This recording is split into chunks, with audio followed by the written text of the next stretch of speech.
Allahumma inna nas'aluka ilman nafi'a. Ya Allah, Tuhan kami, kurniakan kepada kami ilmu yang bermanfaat, wa rizqan halalan tayyiba, dan kurniakanlah jua kepada kami rezeki yang baik lagi halal serta mencurah-curah, wa amalan mutaqabbala, dan terimalah segala amalan baik kami ya Allah.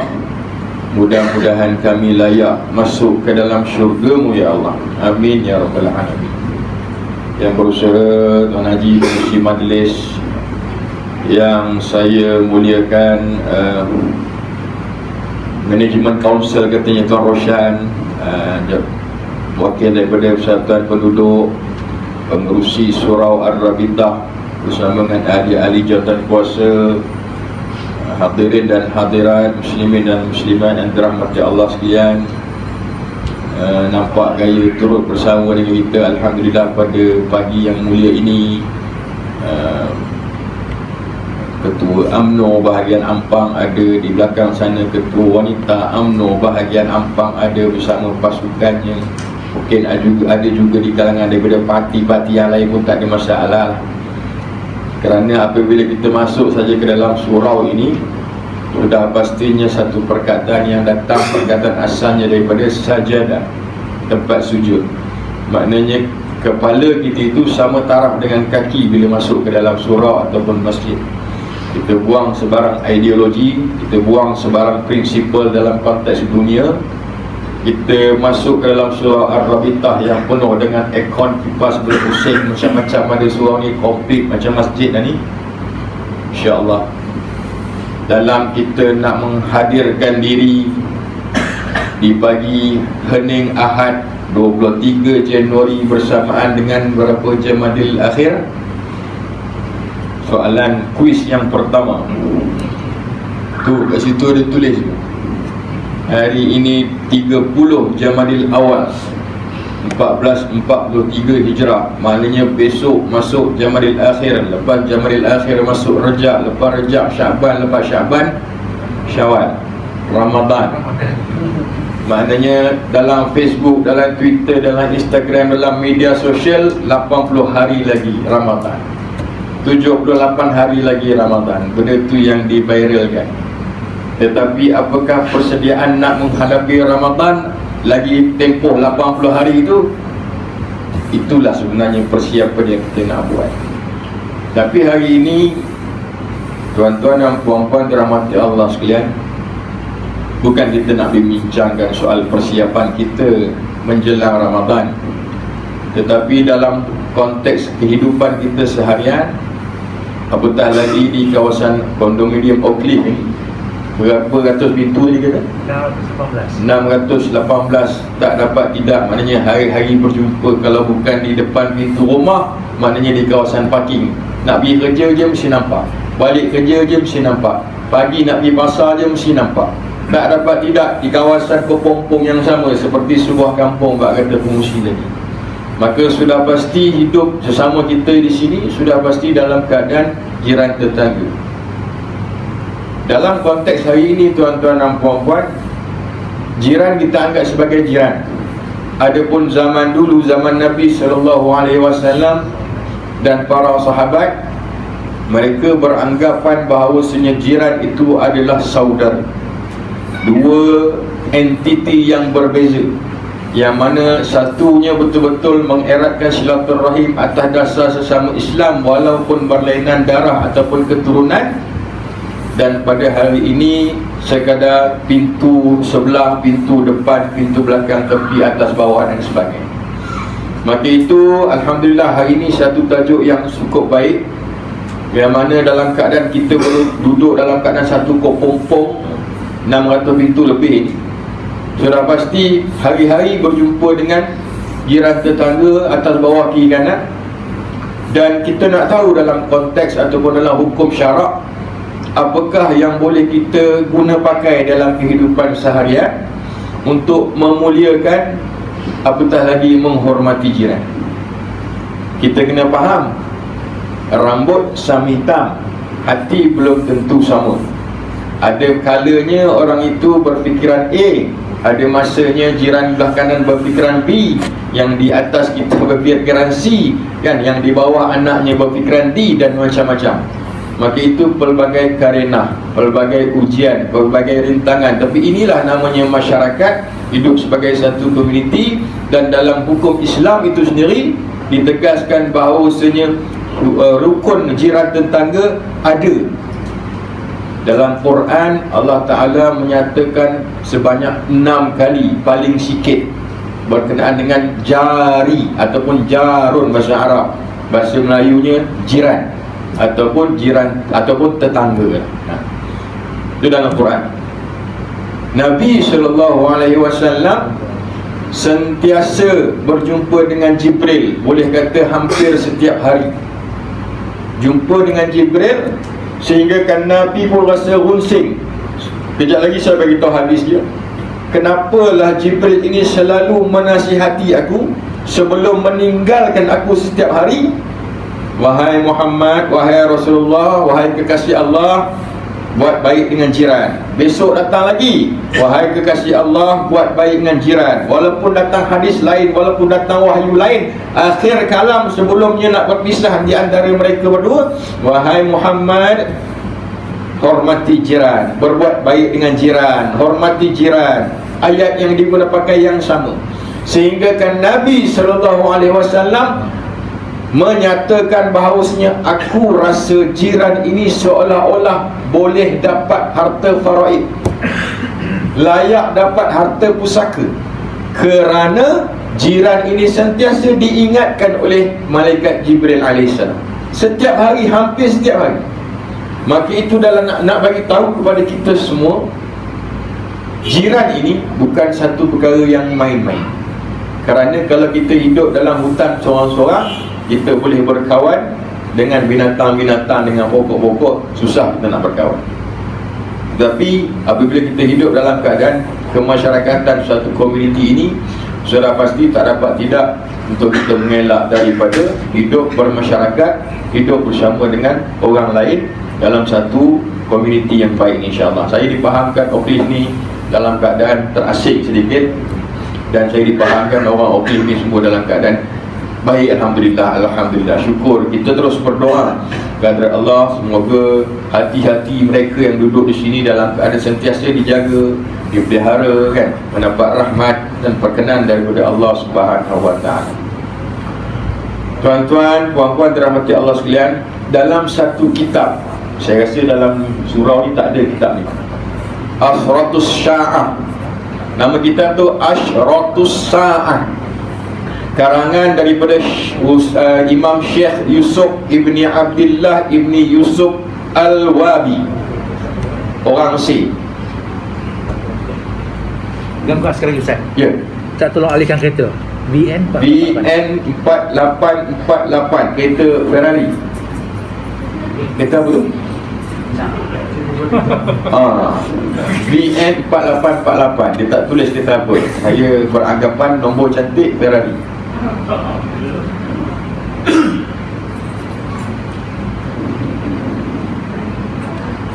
Terima kasih. Sebuah kitab karangan Imam Syekh Yusuf Ibni Abdullah Ibni Yusuf Al-Wabi. Nama kitabnya Asyatus Sahah. Asyatus Sahah. Dia bagi tahu kat situ berkenaan dengan tanda-tanda kiamat. Dalam buku itu asalnya tesis, dia buat PhD dan dibukukan karangan tersebut. Dalam buku tersebut 57 hadis Nabi SAW berkenaan dengan tanda-tanda kiamat kecil. Buku ni 8 hadis dirungkainya dalam kitab tersebut, tanda-tanda kiamat besar, dan 5 hadis tanda-tanda hampir dengan kiamat. Dan dalam kitab tersebut tanda yang ke-26, hadis yang ke-26 termasuk dalam kategori tanda-tanda kiamat kecil. Tajuknya adalah bermaharaja, perbuatan keji, pemutus silaturrahim, dan buruknya hubungan dengan jiran tetangga. Maknanya di sini tuan-tuan dan puan-puan, secara tak langsung mereka yang tidak memuliakan, tidak menghormati ataupun memburukkan jiran tetangga sudah tidak beriman. Apabila tidak beriman, nak menghadap Allah Ta'ala, bersedialah. Ataupun kita boleh katakan bukan tidak beriman, tapi tidak sempurna imannya. Kesempurnaan iman itu ada 70.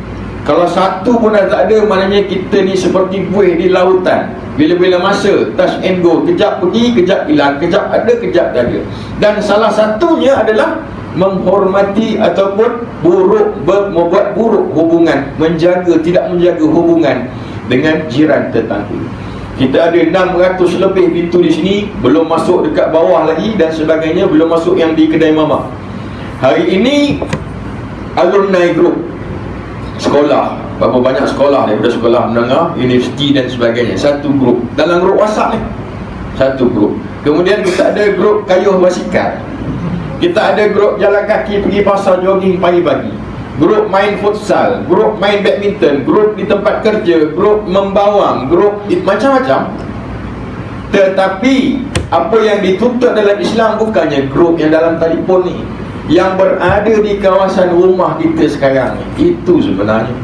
Sebab itu tuan-tuan dan puan-puan dirahmati Allah sekalian, hari ini kita nak membicarakan bukannya perbuatan keji, bukan nak membicarakan tentang hubungan silaturahim, tetapi kita nak membicarakan berkenaan dengan fokus kepada jiran tetangga. Kalau silaturahim saya sebut sikit saja. Nabi SAW sewaktu berhijrah daripada Makkah pergi Madinah, Nabi naik unta. Naik unta sampai di Quba, buat masjid Quba, lepas tu jalan lagi sampai di Madinah. Sampai di Madinah semua orang sambut dengan tala'al batu alaina, semua. Nabi tak turun unta. Kemudian Nabi bagi signal kat unta, Nabi siap bisik, kau berjalan dan sampai mana kau rasa kau berhenti, di situlah yang aku akan tidur. Maka unta tu pun Nabi pun tepuk. Unta tu pun jalan sampailah unta tu pun masih lagi dalam kawasan Madinah. Kemudian unta itu duduk. Adalah seorang sahabat berada di depan rumahnya, maka Nabi SAW pun tidur di situ. Nabi turun saja daripada unta, semua orang berkerumun datang. Berkerumun, segerombolan manusia penduduk Madinah datang. Semua orang menunggu kata-kata Nabi SAW. Yang pertama, Nabi turun je daripada unta, matikan enjin kereta dan sebagainya, angkat kaki, turun, unta dah ikat baiknya. Semua orang diam. Nabi sebut 4 patah perkataan. Yang pertama Nabi sebut afshus salam, artinya sebarkan salam. Nombor 2, wa at'imut ta'am, berilah orang makan. Nombor 3, wasilul arham, eratkan silaturahim. Nombor 4, bulan depan saya bagi, panggil lagi. Itu trik dia. Okey. Nak bagi tahunya, Nabi daripada Mekah pergi Madinah, sampai je 4 benda dia bagi tahu. Saya bagi 3 je. Afshus salam, sebarkan salam. Assalamualaikum. Assalamualaikum. Mekah, Madinah, jumpa saja Assalamualaikum, ahlan. Assalamualaikum, ahlan wa sahlan. Assalamualaikum. Kita mama majestic, macam cencurut tikus tu. Bezanya orang Arab sampai sekarang. Nombor 2, wa at'imut ta'am, bagi orang makan. Tuan-tuan dan puan-puan tengok bulan puasa, alhamdulillah surah Al-Rabitah tadi 70 pack bulan puasa everyday. Mekah bukan 70 pack, beratus, beribu orang bagi makan dengan yogurt, dengan roti, dengan buah macam-macam. Sama je kaedah dia. Sebab apa? Sebab Nabi sebut wa at'imut ta'am, bagilah orang makan. Dia tak sebut pada orang kaya, orang miskin. Sebab tu di Mekah semua orang dapat atau bulan puasa. Adil dan sama, ada duit ke tak ada duit dia bagi. Sebab ni bulan Ramadan, dia nak bagi. Nombor 3, wa at'imut ta'am wasilul arham, eratkan silaturahim. Umum, eratkan silaturahim, panggil orang, ayo kita bersama, ayo kita bersama. Itu 3 saya bagi daripada 4. Itu dalam konteks hubungan silaturahim. Dalam konteks hidup jiran tetangga, adat hidup berkaum keluarga, ingat mengingati, jaga menjaga. Begitulah juga dengan tetangga, supaya rumah menjadi syurga. Dengan jiran janganlah bongkak, usah dibangga harta yang banyak. Kalau berpangkat janganlah berlagak, agar pergaulan tidak rosak. Dengan jiran berbuatlah baik. Kita semua adik-beradik. Janganlah suka usik mengusik. Hidup sentosa sehilir semudik. Hidup serumah beramah tamah, bersopan santun, berlembut lidah. Kalau menegur jangan menyergah, kalau tak suka jangan menyanggah. Hidup bersaudara banyak cabaran, tanggungjawab besar yang mesti dibeban. Jaga kebajikan, itulah kewajipan, janganlah ia diabai-abaikan. Dengan jiran juga begitu, lapangkan dada, bantu membantu. Ingat mengingat, janganlah jemu, supaya jiran tidak jadi seteru. Banyak lagi kalau saya baca 2 jam tak habis. Banyak nak beritahu bidalan orang lama-lama punya pantun dan sebagainya. Zaman sekarang, tuan-tuan dan puan-puan, ayah-ayah, ibu-ibu yang dirahmati Allah sekalian, normal. Tapi bukan di Oakley, di sebelah. Sebelah tu main di bawah lah, bukan di Bukit Antarabangsa. Tidak, orang Bukit Antarabangsa, alhamdulillah. Normal. Satu budaya suka bergaduh dengan jiran. Perasan tak? Iya. Kena pula jiran sebelah bukan orang Islam, kena pula jiran sebelah anak kecil, kena pula jiran sebelah yang jenis mak dia hari-hari masak pungkang. Kena pula jiran sebelah jenis anaknya kerja cikgu kat Sarawak, balik kejap ikan terubuk goreng masuk dalam rumah kita berbau. Dah lah berbau tak ulur pula. Ni semua satu hal ni. Kan? Jadi benda tu menyebabkan perkelahian, pergaduhan yang tak seronok. Ini yang kita kena jaga, kerana benda ini boleh mendatangkan, yang pertama, merosakkan iman. Yang kedua, boleh menyebabkan dosa kecil. Kita sedar dan tak sedar, walaupun kita hidup tonggang-tonggik, kita semayang naik turun semayang duha, hari-hari tahajud, hajat dan sebagainya, tiap-tiap malam buatlah. Tapi dengan jiran tetangga yang rapat pun kita tak mau jaga, ini merosakkan iman kita. Nabi SAW pernah bersabda, riwayat Imam Muslim, "Man kana yu'minu billahi wal yawmil akhir fala yu'zi jarahu." Barang siapa yang beriman kepada Allah dan juga hari kiamat, janganlah menyakiti tetangga. Hadis yang lain, "Man kana yu'minu billahi falyuhsin." Man kana yu'minu billahi wal yawmil akhir falyuhsin ila jarihi. Barang siapa beriman kepada Allah dan hari kiamat, berbuat baiklah kepada jiran. Ini Nabi sebut, bukan Ustaz Izwan sebut. Saya sampaikan. Maksudnya Nabi suruh kita berbuat baik dengan jiran. Tapi kalau jiran kita jenis tak faham bahasa, ni masalah. Kalau kita sendiri pun tak faham bahasa, ni masalah. Kalau kita rasa kita dah cukup lama hidup, umur 60-70, sepatutnya jiran depan ni yang bawa anak 2-3 ni kena hormat lagu, that is wrong. Salah. Kerana jiran tidak mengira usia, jiran tidak mengira pangkat, jiran tidak mengira rambut siapa dulu putih, jiran tak mengira awak pakai kereta apa. Tapi jiran mengira dari segi kedudukan, dari segi syarak, bagaimana awak menjaga toleransi di antara satu sama lain. Itu yang paling penting. Itu riwayat daripada Ibnu Majah, Abu Daud, Tirmizi, Nasa'i, Bukhari, Muslim. Ada 6 ada dalam kitab hadis.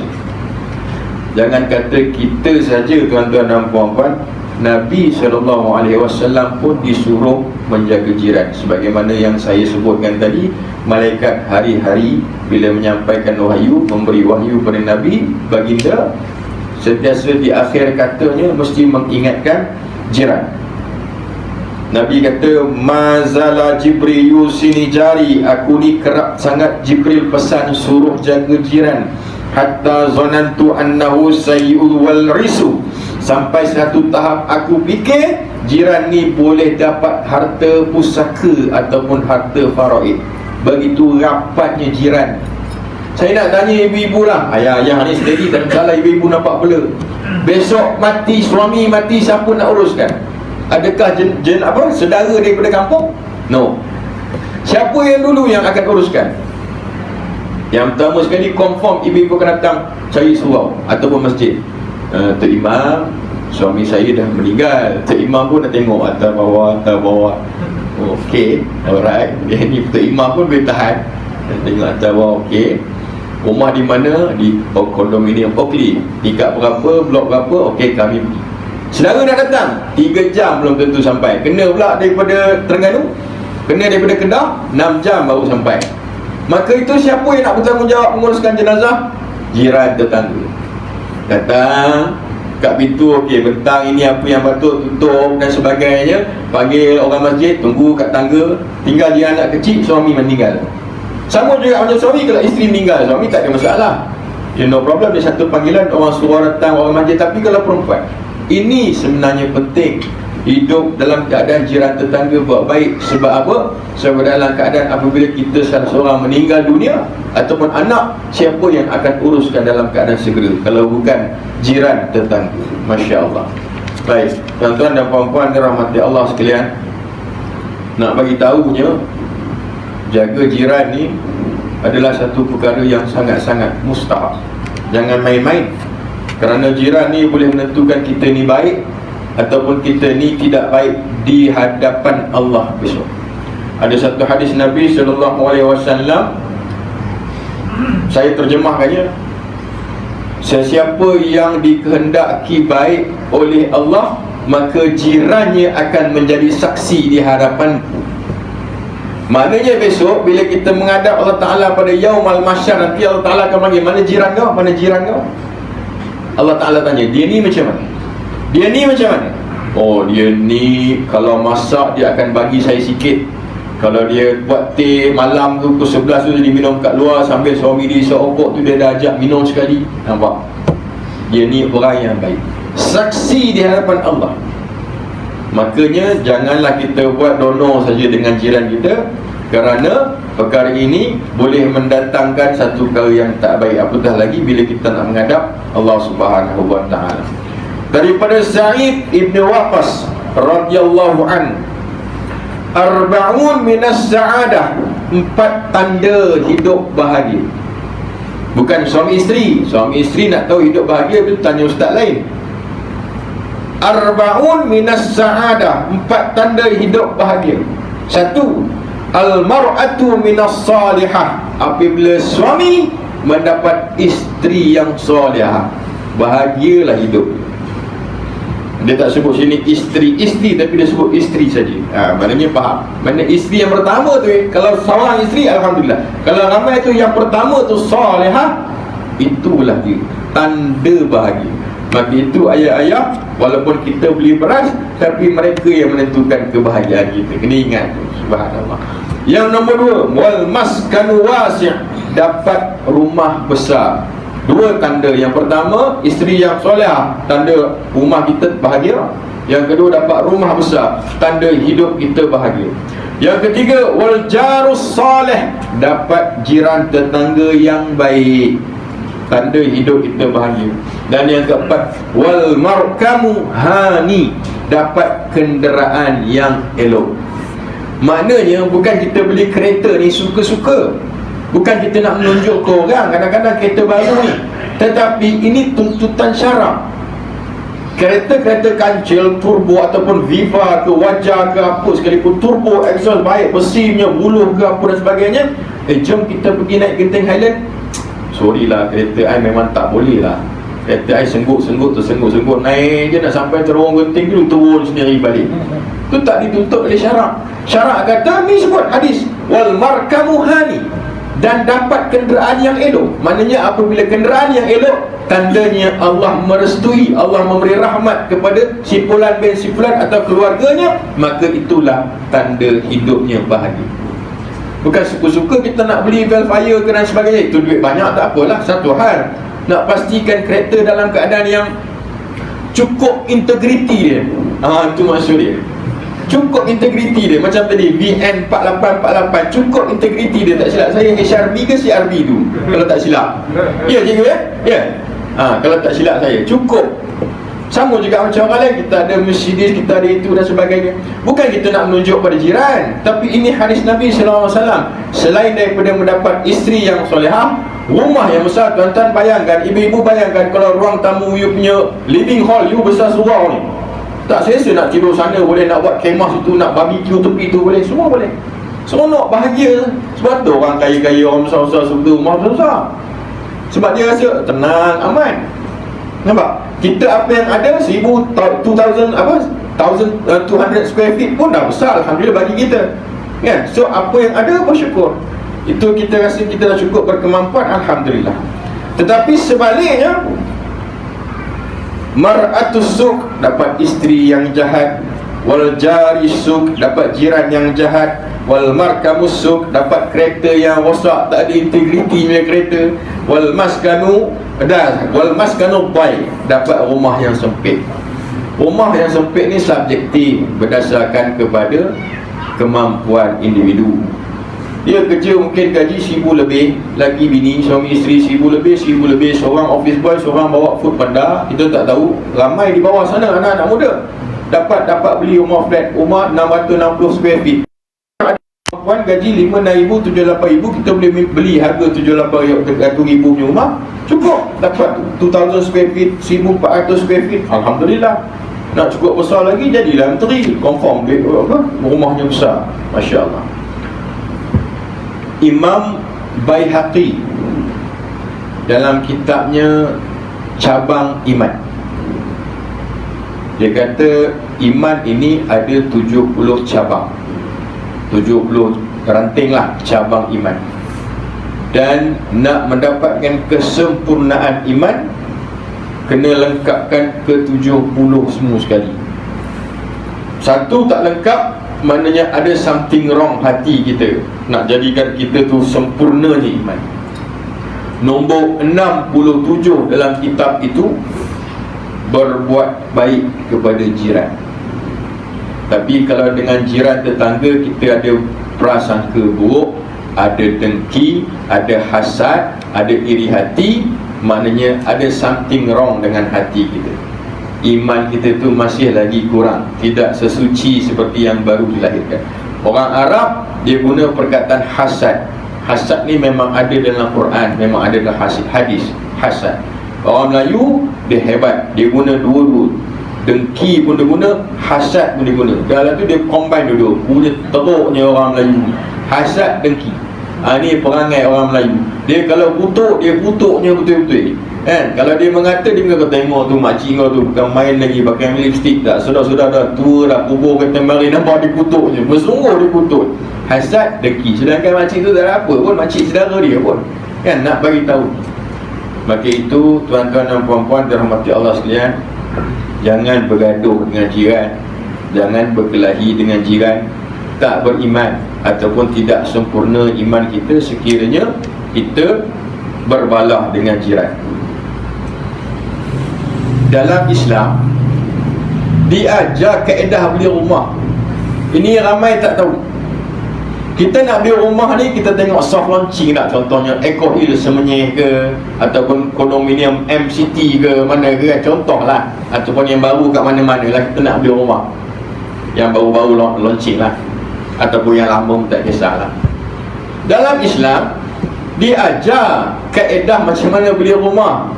Bukan suka-suka pergi, bang rumah ni cantik, besar, ada posh lah, dia tarik 70 belakang, tarik 70, lebar 40, besar rumah ni, harga pun baru 1.2 juta, elok orang beli.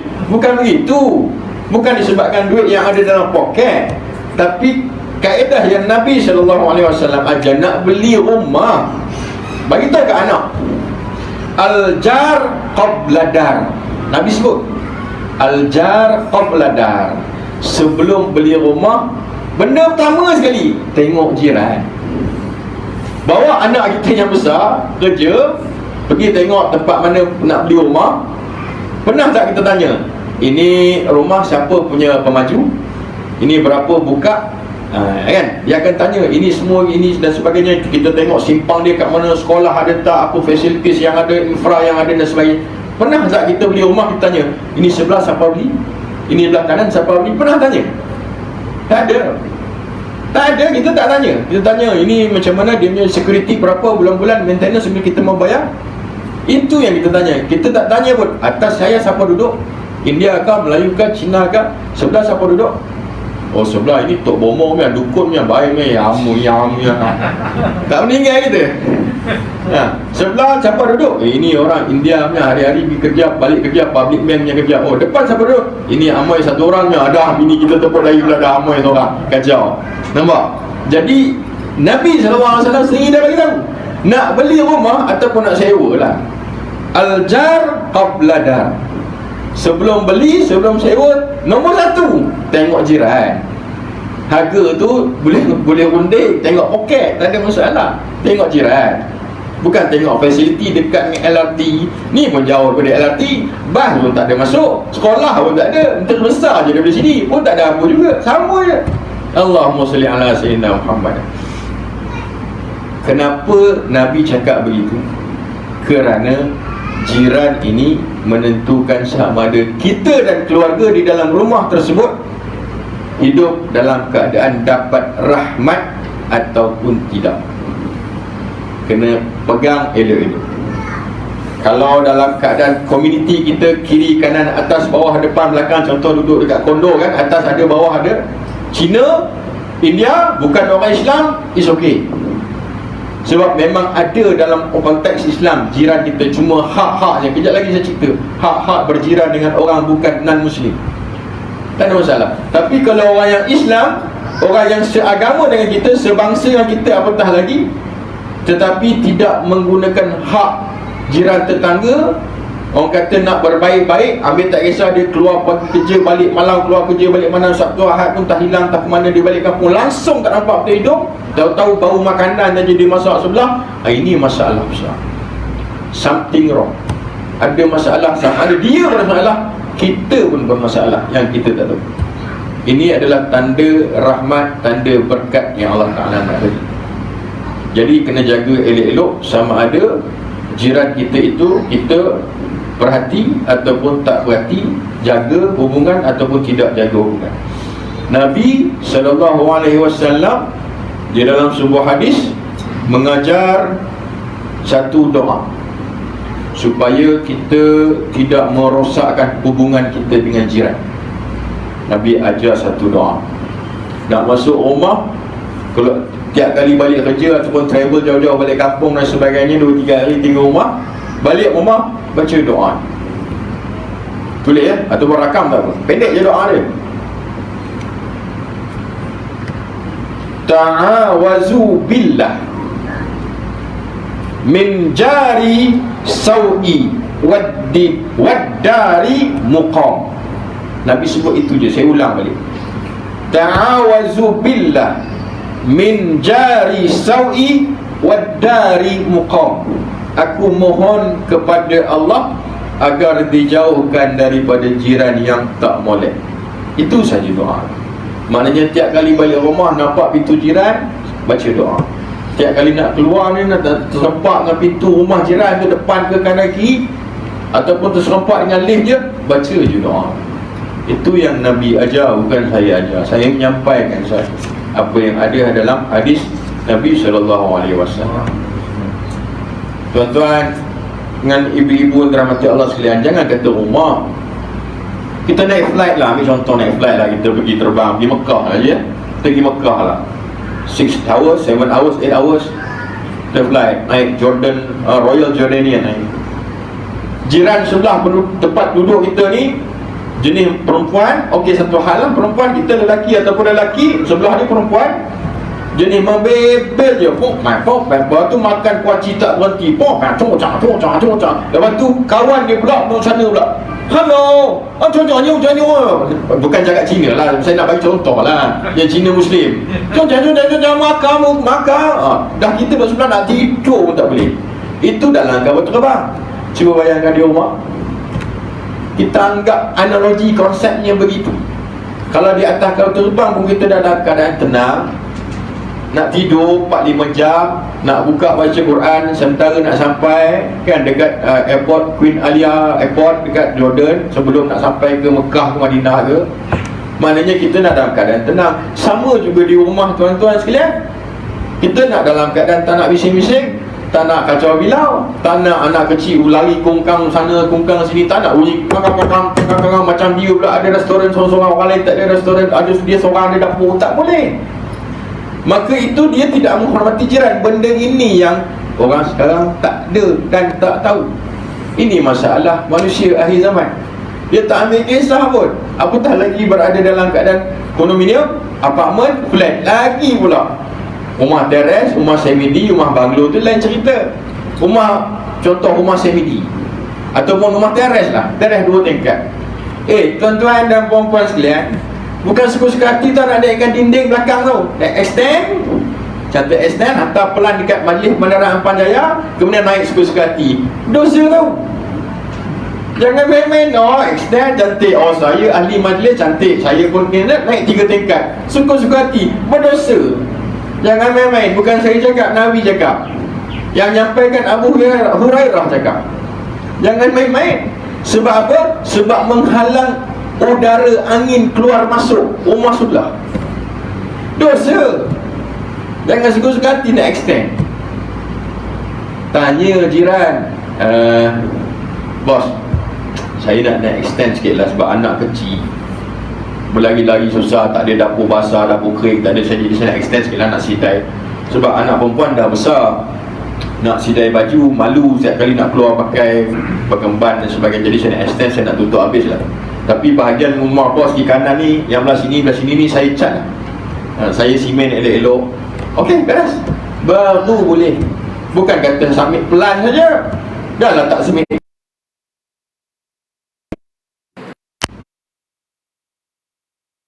Kita juga kena jadi jiran yang baik.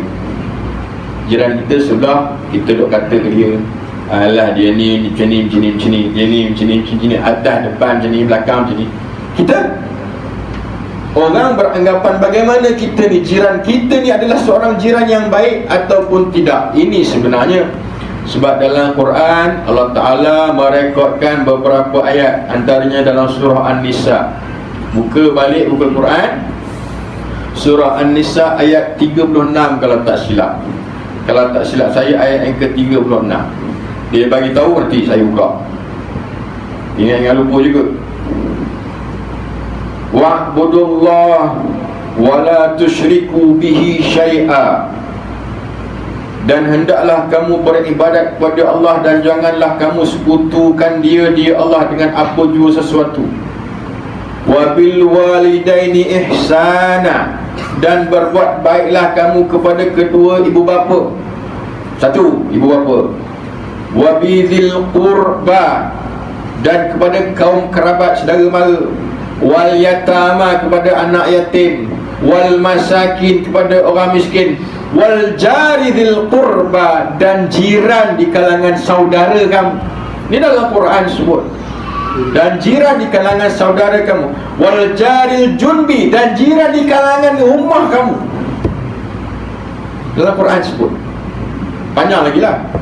Nak bagi tahunya, ayat Quran ini menyatakan Allah bagi khusus jaga hati orang, antaranya jiran yang bersaudara dan jiran bukan saudara. Maksudnya Muslim dan non-Muslim kita kena jaga. Ada di sini orang yang bukan Muslim, ya, ada. Dan apa jua yang dia guna pakai kehidupan seharian, dia nak semayang, cocah-cocah dan sebagainya, biarkan. Kita menghormati agama dia. Jangan pergi basuh kuil dia, sudahlah. Jangan makan buah oren yang ada dekat situ, sudahlah. Kan? Maknanya kita menghormati, tak ada masalah. Kita masyarakat majmuk, no problem. Kenapa ayat ni turun kepada Nabi SAW melalui Jibril? Kerana jiran ini akan jadi saksi di hadapan Allah sama ada kita baik atau kita buruk. Idza qala jiranu qad ahsanta faqad ahsanta. Kalau jiran kata kita baik, maka kita baiklah. Itu maksudnya. Asah di batu, si tanduk rusa, serusa dimati, dilanggar kereta. Jiran membantu tak kira masa, mereka lah pengganti keluarga kita. Tuan-tuan, ibu-ibu dirahmati Allah sekalian, jiran ni mengganti keluarga. Saudara mara di kampung jauh kan, kena perasan tu, hati elok. Sakit kita, siapa nak mengusung kita? Kalau suami sakit, siapa nak mengusung? Isteri nak papa suami? Tidak ada. Kalau suami gaut tak larat, terhenjut dah cukup gaut, kencing manis, macam-macam kencing adalah. Nak menaik atas kursi roda pun tak boleh. Nak kursi roda tu minta dengan abang Tuan Waizer tu, insyaAllah kita usahakan. Saya dipahamkan UMNO bagi abang boleh usahakan kursi roda untuk bantu orang susah. Saya dipahamkan gitu. Alhamdulillah. Batu geliga, batu permata diikat dengan emas suasa. Jiran tetangga saudara kita layanlah dengan ramah mesra. Ini orang bantu-bantu lah, seronok-seronok. Budaya ataupun adat kena ditunjangi dengan syarak. Ini kena faham betul. Saya lama duduk di Yaman, saya lama duduk di Pakistan, saya berbulan-bulan duduk di Mekah. Nak kongsi sedikit perbezaan. Kalau raya kan selalu menziarahi orang Melayu kita. Balik saudara PKP baru ni tak boleh balik lah. Orang Arab lepas maya raya, dia tak balik rumah. Orang Arab, tak kira Arab Badui ke, Mekah ke, Madinah ke, Yaman ke, Parsi ke, Mesir, dia tak balik rumah. Orang Arab, dia tak nak jiran dia datang rumah. Ni perangai orang Arab. Orang Melayu datanglah rumah, marilah jemput. Kuih semprit ada, kuih baulu ada, kuih tat ada, macam-macam kuih. Datang. Kita selagi boleh nak pergi rumah orang, kita pergi. Orang Arab, dia pergi zoo negara, dia pergi duduk tepi jalan, dia duduk tepi highway tu, dia bentang tikar, dia bawa nasi Arab dia, nasi biryani dia, nasi kambing dia, apa nasi mandi dia dan sebagainya. Dia duduk tepi highway di antara divider tu. Kereta sebelah sini, kereta sebelah sini lalu. Dia duduk gitu, dia family dia beraya situ. Orang Arab. Kita beranggapan mereka ni bodoh je kerja untuk tengok kereta lalu-lalang hari raya. Bagi dia itulah adatnya dan tidak menjadi satu kesalahan pun. Kita boleh buat, duduk kat kot futsal bawah tu, duduk hari raya. Orang kata kita gila. Orang kata kita gila. Haji gila ni, haji ni lagi bini dengan anak cucu semua beraya kat kot futsal. Ini apa, penyokong FM ke apa? Nak bagi tahunya macam itu. Orang Arab, orang Arab punya budaya, dia hari raya, dia kalau boleh tak nak orang datang rumah dia. Sebab apa? Dia ada satu sifat, dia tak nak tunjuk isteri dan anak-anak perempuan dia. Kita lagi boleh. Mana aku nak cari menantu yang elok ni? Anak kamu kerja apa, doktor? Main beraya rumah, main beraya rumah. Anak kamu kerja apa ni? Tuan Nazim ni, lawyer. Main datang rumah. Contoh nak bagi tahu. Orang dia tak boleh. Satu benda yang mengaibkan. Hari ini aku tak nampak anak dia. Sebelum ni di luar nampak mata dia, mark of Zorro. Balik rumah dia buka nampak. Ini dia. Yang tu yang Arab tak boleh. Pakistan intai ikut tingkap saja. Ayah dia daripada atas tembak, pum, mati. Yang salah yang mengintai, bukan yang menembak. Undang-undang Pakistan ya. Saya hampir-hampir, bukan saya hampir-hampir, kawan saya hampir-hampir sebab saya tengok daripada jauh. Nak bagi tahu, itu undang-undang Pakistan. Orang luar duduk di tingkap mengintai anak dara dia tengah buat apa. Bukannya anak dara dia dalam keadaan tak berbaju, pakai baju tengah masak je. Ayah dia daripada atas nampak, habis nampak, tembak, mati ke tak situ. Yang menang ayahnya menembak. Itu undang-undang Pakistan. Sebab tu dia terpelihara sangat-sangat. Kita malam tahun baru, tai pusam, cekacang lagi seronok. Mengalahkan raya. Raya ini lagi hebat daripada raya puasa. Allahu Akbar. Nak bagi tahunya begitu. Subhanallah. Dunia sudah berubah. Sebab apa? Benarlah apa tesis doktor tadi, Syekh Yusof tadi, buku dikarangnya tadi. Kerana ini adalah tanda-tanda kiamat kecil. Sudah datang. Cuma kita dalam keadaan sedar ataupun tidak sebenarnya. Allahumma salli ala sayyidina Muhammad. Itu Arab. Negara lain lagi teruk. Juadah bulan puasa. Kita kalau boleh pergi rumah tu, anak 3-4 orang pula yang kecil-kecil, baru bulan umur sekolah rendahnya, umur 10, umur 8, umur 6. Dia makannya ketat tu sampai tinggal seredak. Haca teruknya perangai. Tapi inilah dia. Tuan-tuan, ibu-ibu dirahmati Allah sekalian, kena tahu dari segi aspek nak menziarahi rumah orang. Ni kena tahu. Walaupun duduk sebelah, Walaupun membawang, selalu membawang sebelah-sebelah depan-depan, tapi kena tahu Nabi larang 3 waktu. 3 waktu, dan ada tulis dalam Quran 3 waktu. Ini kena ingat. Bagi tahu pada orang lain, jangan pergi menziarahi rumah orang dalam 3 waktu ini. Cukup pantang sebab termaktub dalam Quran. Nombor 1, sebelum subuh. Ada kawan-kawan bawa balik kerja pukul 2 pagi kan, shift kan. Kadang ada kat rumah, aku bawa balik kerja, aku datang rumah boleh. Macam gila pukul 3 pagi datang rumah. 1, ni Nabi sebut, Quran sebut. Nombor 2, waktu makan tengah hari, ataupun lebih tepatnya waktu zuhur.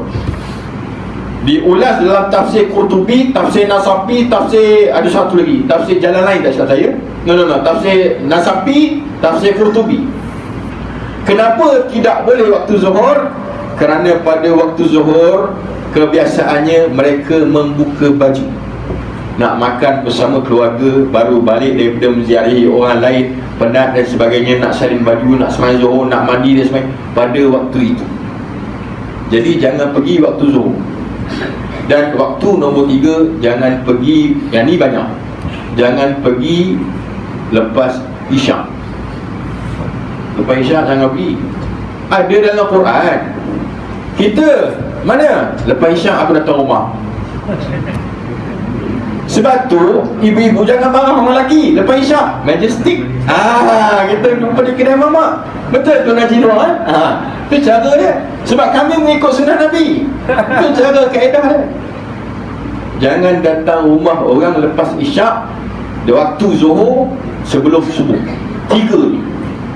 Waktu lain nak datanglah, telefonlah dulu. Ada kat rumah aku 10 pagi, ada kat rumah 3 petang, datang. Itu yang Nabi SAW ajar. Surah An-Nur ayat ke-58, 3 waktu ni jangan hadir. Itu larangan daripada Nabi dan juga daripada Allah Subhanahu Wa Taala. Sebab dia lepas isyak. Sebab lepas isyak orang dah boleh berehat. Sebab orang nak bangun awal. Dia, konsep dia, diturunkan Al-Quran pada waktu itu kerana mereka beranggapan orang lepas isyak nak beribadah pada Allah. Ada yang nak tidur awal, nak bangun pukul 3 pagi. Zaman sekarang pukul 12 malam main futsal. Dunia sudah terbalik. Sebab itu saya kata tanda-tanda kiamat kecil sudah datang ni. Itu maksud dia. Mana ada orang datang sebelum subuh, orang masih tidur. Waktu zuhur alasannya tadi. Lepas isyak orang nak berehat bersama keluarga, nak hubungan dengan anak dan isteri, kemudian nak menghadapi persediaan nak menghadap Allah Ta'ala pukul 3-4 pagi bagi mereka yang bangun. Nampak? Jadi macam-macam kenapa tu semua bersebab. Dan ada dalam Quran surah An-Nur ayat ke-58. Kemudian bila kita hidup berjiran, menziarah rumah orang, jangan duduk lama-lama. Ini kalau boleh sampai pukul 10 malam pun nak balik. Habis dia kerjakan nasi biryani orang tu dengan lontong, dengan masalah dia, segala benda, dengan tahu bakar, tahu sumbat, segala benda dia nak sumbat dalam perut dia. Kuih dalam balan tinggal sedap. Nak bagi tahunya, jangan duduk rumah orang lama-lama. Ini adat, tapi ditunjangi oleh syarak. Sebab syarak sebut. Sebab tu orang tua-tua dulu dia bagi tahu kalau pergi rumah orang tak salah lama-lama. Orang tua-tua marah, betul. Ini pantang larang tua-tua. Bukan orang tua-tua sebut, sebab dia belajar. Syarak pun dah sebut jangan pergi lama-lama. Lagi satu pantangnya, kalau nak hirup jiran tetangga ni, saudara datang daripada Pahang contoh, sampai dekat Tol Gombak, telefon kita, Pak Ngah lah panggil. Pak Ngah ada kat rumah ke? Man Man kat mana? Pak Ngah saya baru sampai Tol Gombak. Ingat cadangnya nak tidur rumah Pak Ngah semalam. Bila balik ke Pahang? Belum sampai rumah dah tanya bila nak balik ke Pahang. Apa dia wajahnya Pak Ngah ni? Biasa saya tiap-tiap minggu ulang alik Terengganu KL. Every week saya ulang alik. Sebab ada kuliah sana, kuliah sini. Ustaz bila balik? Belum sampai, belum lagi refit dekat Tol Gombak tu. Ustaz bila balik ke Terengganu balik? Sebenarnya dia nak susun jadual, niat dia betul, tapi tak kena. Nabi SAW beritahu dalam hadis Abu Dawud, kalau ada jiran ataupun sesiapa menziarahi rumah dan tidur di rumah kita, jangan tanya sehingga hari ketiga. Hari pertama dia makan, Hari kedua dia makan, dia tidur cerita dah bawa pergi ke SCC ke mana ke itu ke ini dah sampai bawa pergi parlimen jumpa dengan YB Azmin ke apa, ikut pandai lah.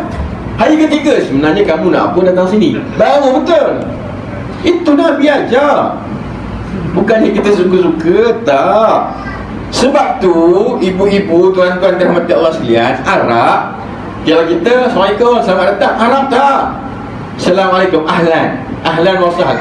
Ahlan tu mari, kamu keluarga saya. Itu maksud ahlan. Bukan suka-suka ahlan wa sahlan wa marhaban bikum, ahlan wa sahlan. Macam naik kau terbang kan, naik kau terbang, ahlan wa sahlan wa marhaban bikum, bila terbang disebutlah, kamu tu keluarga aku, wa sahlan, aku permudahkan urusanmu. Itu maksudnya. Belajar bahasa Arab sikit-sikit kita. Itu meaning di sebaliknya. Maknanya, ahlan, kamu adalah keluarga aku, wa sahlan, aku permudahkan urusan. 2 hari aku tak tanya. Hari ketiga, sebenarnya kamu datang ni ada urusan apa? Sebenarnya saya datang ni nak masuk Meminang besok. Itu maksudnya contoh. Jadi kita tahu jelas, ini belum sampai dah ditanya, kamu bila balik ke Pahang balik? Ni apa punya jiran ni? Ni masalah orang sekarang dia tak tahu mana nak nilai baik ataupun buruk. Pentingnya kita menghormati jiran, sebagaimana saranan Nabi SAW, kena anggap jiran itu adalah seperti saudara mara kita. Sebagaimana saya katakan tadi, bila kita mati, siapa yang akan pertama datang menguruskan jenazah, tengok anak beranak yang masih hidup, kalau bukan jiran tetangga. Kemudian kalau kita nak musafir, nak balik kampung, kita nak tinggalkan kunci rumah pada siapa? Ni tolong buka lampu kat luar nanti balkoni, ataupun kita tinggalkan kucing peliharaan kita kat luar, nanti awak tolong bagi makan boleh? Ataupun paling worst come to worst lah, nanti tolong ambil kunci rumah ni, pagar ni, tolong jirus pokok boleh? Itu perangai lama dah. Sebab mak saya buat gitu juga. Tolong jirus pokok sikit, boleh nak tinggal nak pergi Mekah ni 42 hari contoh, tolong jirus pokok. Tu jirannya, bergunanya jiran pada hari ini. So, apa jiran? Siapa jiran? Kita nak tahu siapa jiran kita. Ni dia. Selama ni kita duduk sini, jiran kita belah kanan, blok ini, depan ni, alamat sini, baru kita tahu jiran kita. Dalam satu kitab Imam Asy-Syaukani dalam kitab Fathul Qadir, dia sebut jiran kita. Saya bagi analogi supaya faham. Contohnya kita duduk di sini apabila surah Ar-Rabitah ni berkumandangnya azan, selagi mana orang semua dengar, walaupun sampai di bawah, walaupun sampai di Bukit Mulia, walaupun sampai Keramat dengar azan itu, itulah jiran kita. Dalam kitab Fathul Qadir, dalam kitab Fathul Bari, hadis yang popular, 40 kanan, 40 kiri, 40 depan, 40 belakang, 40 atas, 40 bawah. Itu yang popular. So mana-mana pun boleh pakai. Tapi yang kuatnya jiran. Ada lagi istilah lain, ulama-ulama kata kali pertama jumpa. Contoh kita berjanji dengan seorang kawan, kawan tu bawa seorang kawan perempuan pula tu, pun jadi jiran kita, walaupun seketika. Itu pun istilah jiran. Itu pun istilah jiran. Maknanya nak bagi tahunya, jiran ni skop dia sangat meluas.